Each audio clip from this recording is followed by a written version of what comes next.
क्या आप जानते हैं खाटू श्याम कौन है, कहाँ से आए हैं, किनके पुत्र थे और ये इनका जन्म कहाँ पर हुआ था?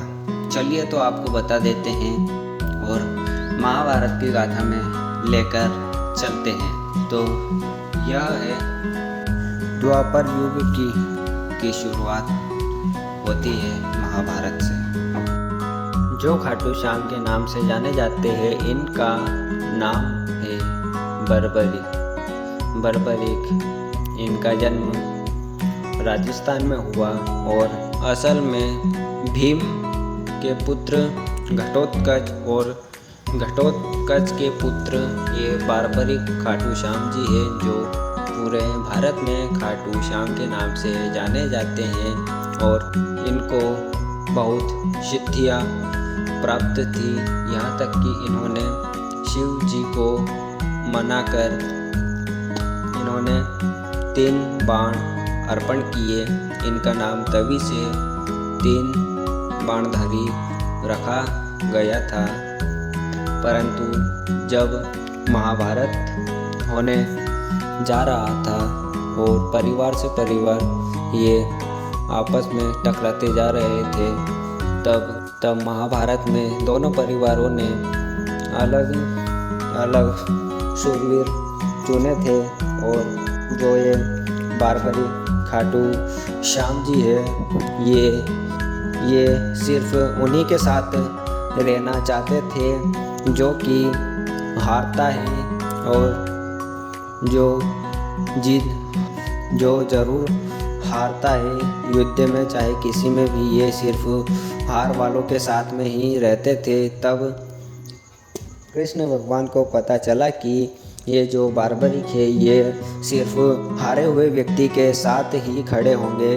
तो उन्होंने इनको एक बात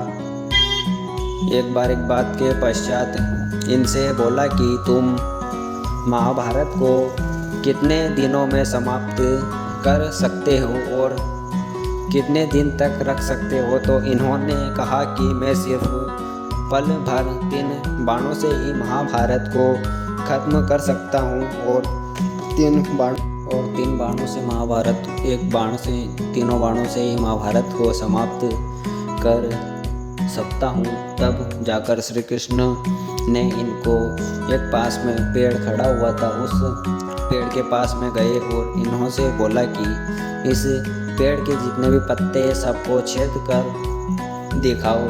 तो बर्बरीक बोलते हैं और अपना तीर निकालते हैं और एक एक कर उस पेड़ के सभी पत्तों को छेद देते हैं। और एक पत्ता जो सही था वो श्री कृष्ण के पैर के नीचे आ जाता है और वो जो तीर था वो उनके पैर की वजह से उस पत्ते को छेद नहीं पाता है। और तब बर्बरीक बोलते हैं कि मैंने सिर्फ पत्तों को ही इजाज़त दी है, किसी के पैर को घाव करने के लिए नहीं कहा है। तो तभी श्री कृष्ण समझ जाते हैं कि ये सिर्फ एक तीर से ही पूरे महाभारत को समाप्त कर सकते हैं।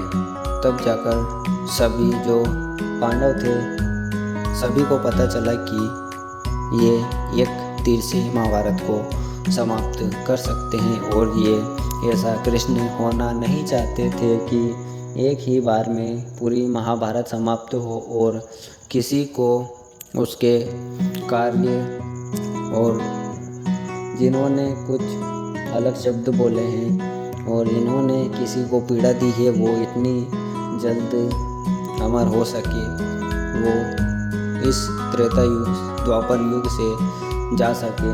तब जाकर श्री कृष्ण ने महाभारत को कुछ ज़्यादा 18 दिनों तक चलवाया और जो बर्बरीक खाटू श्याम के नाम से जाने जाते हैं, इनसे बोला कि तुम शीश के दानी बनोगे और तुम कलयुग में हारे हुए व्यक्ति के साथ रहोगे और कलयुग में जो भी हारा हुआ व्यक्ति होगा वो तुमको याद करेगा और तुम्हारी प्रतीक्षा करेगा। तभी से इनका नाम हारे का सहारा खाटू श्याम हमारा रखा गया है। और जो बारबरी खाटू श्याम थे, इन्होंने अपने शीश का दान श्री कृष्ण को दे दिया और श्री कृष्ण ने इनको वरदान दिया कि तुम ही केवल इस महाभारत के साक्षात रहोगे और कोई नहीं रहेगा। तब जाकर जो युधिष्ठिर की माता थी कुंती, वो जाकर बारबरी श्री कृष्ण को श्राप देती है। तब श्री कृष्ण बारबरी से बोलते हैं कि ये आपको सब कुछ सच्चाई बताएंगे और ये ही सब कुछ बताएंगे। तब जाकर वो सब कुछ बताते हैं कि जो भी हो रहा है नहीं हुआ है, जिसका हुआ है वो सब कुछ श्री कृष्ण ही थे। और श्री कृष्ण ने इनको एक और भी वरदान दिया कि तुम कल की अवतार, कलयुग में कल की अवतार के समय आओगे और इसमें प्रत्येक व्यक्ति के साथ जो भी हारा हुआ होगा उसके साथ खड़े रहोगे। तो आपको खाटू श्याम से रिलेटेड बात अच्छी लगी हो और मैंने सच कहा हो तो मेरे चैनल को सब्सक्राइब करें और लाइक करें एंड कमेंट करें कि कैसा